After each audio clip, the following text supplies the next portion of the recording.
People who try to run from police could have their cars impounded or even forfeited under a new proposed bill in Olympia, pretty similar to legislation passed in 2023 around cars involved in street racing. And new at 6, Capitol correspondent Albert James has a look at why supporters say the increased penalties are necessary for public safety and why opponents say it creates more problems than it solves.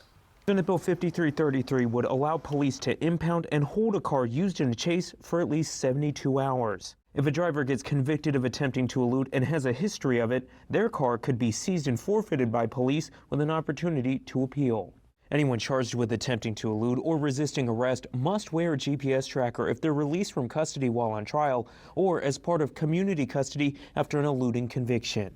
Senate Bill 5333 sends a clear message that eluding a police vehicle is something we take seriously. Prime sponsor John Lovick, a Democrat from Snohomish County, says as a former state trooper and county sheriff, he knows firsthand the great risks in police pursuits. They are inherently very, very dangerous.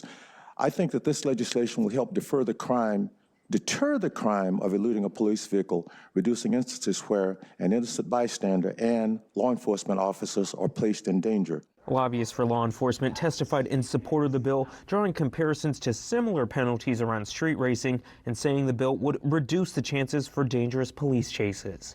We believe this bill is measured policy, good for public safety, and we hope it makes our roads safer and reduces the need for vehicular pursuits. Opponents representing criminal defenders say the process to get a car back is too complicated, making it expensive for a person to contest the seizure and putting up more barriers for rehabilitation. They also argue increasing punishments has no effect on deterring crime.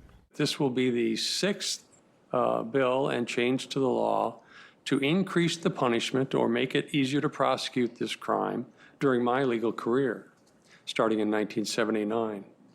Yet here we are again saying that if we only make the punishment harsher, the crime will diminish. The bill is scheduled for a vote out of committee on Thursday. That's ahead of a Friday deadline to get all non-budget related legislation out of their committees.